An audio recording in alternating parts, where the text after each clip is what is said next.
നമസ്കാരം. ഇറാന് നേരെയുള്ള സൈനിക നടപടികളുമായി മുന്നോട്ടു പോകാൻ അമേരിക്കൻ പ്രസിഡന്റ് ഡൊണാൾഡ് ട്രംപിന് US സെനറ്റിന്റെ പച്ചക്കൊടി ലഭിച്ചിരിക്കുകയാണ്.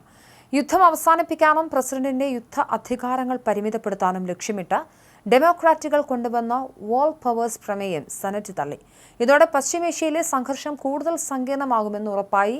ഇറാനെതിരായ സൈനിക നീക്കം നിയന്ത്രിക്കണമെന്ന് ആവശ്യപ്പെട്ട് ഡെമോക്രാറ്റ് അംഗം ടിം കെയ്ൻ അവതരിപ്പിച്ച പ്രമേയമാണ് സെനറ്റിൽ പരാജയപ്പെട്ടത്. 100 അംഗ സെനറ്റിൽ 53 പേർ പ്രമേയത്തെ എതിർത്ത് വോട്ട് ചെയ്തപ്പോൾ 47 പേർ മാത്രമാണ് അനുകൂലിച്ചത്. റിപ്പബ്ലിക്കൻ പാർട്ടിക്ക് ഭൂരിപക്ഷമുള്ള സെനറ്റിൽ പ്രമേയം പരാജയപ്പെട്ടതോടെ കോൺഗ്രസിന്റെ മുൻകൂർ അനുമതിയില്ലാതെ തന്നെ ഇറാനെതിരെ തുടർ നടപടികളുമായി മുന്നോട്ടു പോകാൻ ട്രംപിന് സാധിക്കും.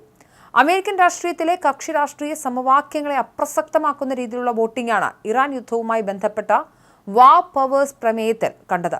സാധാരണഗതിയിൽ ഇത്തരം നിർണായക ബില്ലുകളിൽ ഓരോ പാർട്ടിയും തങ്ങളുടെ ഔദ്യോഗിക നിലപാടിനൊപ്പമാണ് നിൽക്കാറുള്ളതെങ്കിലും കെന്റക്കിൽ നിന്നുള്ള റിപ്പബ്ലിക്കൻ സെനറ്റർ റാൻഡ് പോളിന്റെ നിലപാട് ഇതിൽ നിന്നും വ്യത്യസ്തമായിരുന്നു.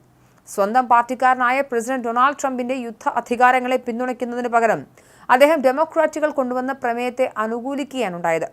വിദേശ രാജ്യങ്ങളിലെ അനാവശ്യമായ സൈനിക ഇടപെടലുകളെയും യുദ്ധങ്ങളെയും പണ്ട് മുതൽക്ക് എതിർക്കുന്ന നോൺ ഇന്റർവെൻഷനിസ്റ്റ് നിലപാടുകാരനാണ് റാൻഡ് പോൾ. അമേരിക്കൻ സൈനികരുടെ ജീവൻ അപകടത്തിലാക്കുന്ന ഇത്തരം സംഘർഷങ്ങളിൽ നിന്ന് രാജ്യം വിട്ടുനിൽക്കണമെന്ന തന്റെ രാഷ്ട്രീയ തത്വം മുറുകെ പിടിച്ചുകൊണ്ടാണ് അദ്ദേഹം ട്രംപിന്റെ നീക്കത്തിനെതിരെ വോട്ട് ചെയ്തത്. മറുഭാഗത്ത് ഡെമോക്രാറ്റിക് പാർട്ടിക്കുള്ളിൽ വലിയ ചർച്ചകൾക്ക് വഴിവെച്ചെന്നായിരുന്നു പെൻസിൽവേനിയയിൽ നിന്നുള്ള സെനറ്റർ ജോൺ ഫെറ്റമാന്റെ നിലപാട്.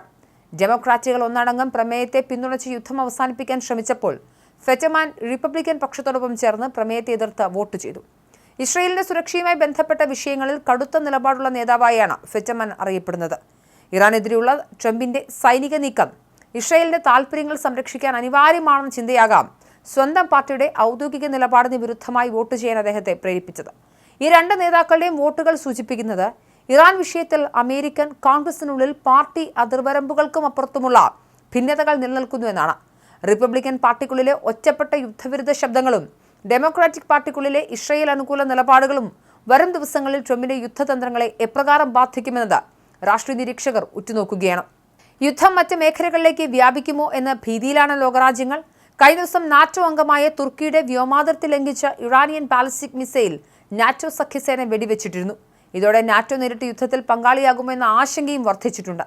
നിലവിലെ സാഹചര്യം സൂക്ഷ്മമായി നിരീക്ഷിക്കുകയാണെന്നും നാറ്റോ നേതൃത്വം അറിയിച്ചു. ട്രംപിന്റെ ഏറ്റവും വലിയ ശക്തി കേന്ദ്രമായ മേക്ക് അമേരിക്ക ഗ്രേറ്റ് അഗെയിൻ എന്ന പ്രസ്ഥാനത്തിനുള്ളിൽ തന്നെ യുദ്ധം വിള്ളലുകൾ വീഴ്ത്തിയിട്ടുണ്ട്.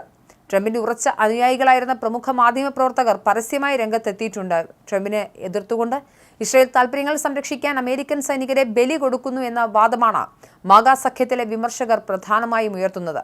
ഇത് വരും ദിവസങ്ങളിൽ ട്രംപിന് വലിയ രാഷ്ട്രീയ വെല്ലുവിളികൾ ഉണ്ടാക്കാനും സാധ്യതയുണ്ട്.